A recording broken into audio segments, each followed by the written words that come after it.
What's up guys, Reboot here. I just wanted to drop a quick video reviewing the Spigen Ultra Hybrid Neo 1 case that I've been using on my iPhone 16 Pro Max for the past 3 weeks now. So originally I was using the silicone case from Apple, which is pretty nice, but I like to have different cases so that I can switch it up every once in a while. I came across the Neo 1 case I think during pre-order, so I had to order it right away because it looked pretty cool in the picture that I came across. Once I received it and I opened it up, I didn't know how good this case was going to look until I actually put it on the phone. This case is very unique and I'm actually quite happy with this purchase so far, but there is one thing that I would change on this case that I think would make it pretty much the perfect case in my opinion, and I hope Spigen considers making that change. I'll talk a little more about that in just a bit, but before we start, if everyone watching can hit that like button, I would really appreciate it, and make sure to comment your thoughts on this Neo 1 case. Alright guys, so getting right into it, I think the first thing we should talk about is the design. This case looks so sick guys, and I'm not gonna lie, I've actually received a good amount of compliments on this case. Some people have asked what kind of case this is, and I've also had a few people asking me if I installed some sort of wireless charger on the case because of the design of the charging coil in the middle. I think this is one of my favorite cases that I've ever purchased for any iPhone actually. First of all, you can't go wrong with a clear case, but Spigen did take it one step further and they made this cool design. It's actually textured, so all the different shapes and graphics and things like that have some sort of texture to them. On the corners there are these little air pockets, or these little square shaped grooves, which Spigen calls air pocket technology. Another thing that I like about this case is the cutout for the charging port. It's actually pretty big, so you can fit pretty much most Apple original cables and aftermarket cables. So earlier I did mention there is one thing I would change about this case, and that is actually this huge cutout for the camera control button. I know guys, this is just me being picky, but honestly I would prefer a camera control button on this case. I know Spigen has some other Neo hybrid cases that do have that camera control button, and I think it would be pretty cool if they could make a variation of this case that had that camera control instead of the cutout. I don't know, I just prefer to have the frame fully covered to prevent any scratches or dust working its way in there. Apple silicone case does have the camera control covered, and it's perfectly functional with a touch sensitive button on the case itself. So please Spigen, if you watch this video, maybe you can consider adding the camera control button on the case. If you do, let me know, I'll buy one ASAP. Overall, I would give the design of this case a 9.5 out of 10. I know, don't hate me guys, I'm just very picky about wanting a case now that does have that camera control coverage. Next up, let's talk about the build quality.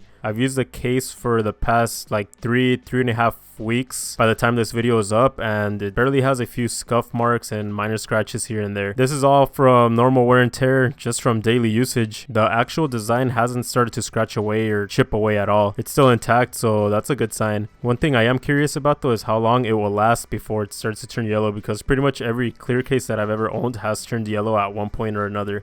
So far for the build quality, I would say I'll give the Neo 1 case a solid 10 out of 10, just because it's held up quite nicely for the past three and a half weeks straight that I've been using this case. Last but not least, the price is actually not bad at all, coming in at $23 plus tax. Considering the build quality, durability, and design of the case, I would say it's a pretty good deal overall. Most quality cases are going for about $50, so for less than half the price you can get yourself this really cool Neo 1 case from Spigen and get compliments on it left and right. Yeah, so I would give that a 10 out of 10 when it comes to pricing for this case. But yeah guys, overall I actually really enjoy having this case on my phone. It's a very cool looking case, and believe me when I say, when you pull your phone out and someone sees this case, they're gonna start asking you questions and telling you that it looks cool. If it's a case you have your eye on, don't think twice, just purchase it and thank me later. But alright guys, that pretty much wraps up this video. If you enjoyed watching, please make sure to give this video a thumbs up and make sure to comment your thoughts down below on this Spigen Ultra Hybrid Neo 1 case. Is this a case that you would buy or not? Let me know guys. Like always, thanks for watching, and I'll see you in the next one. Peace.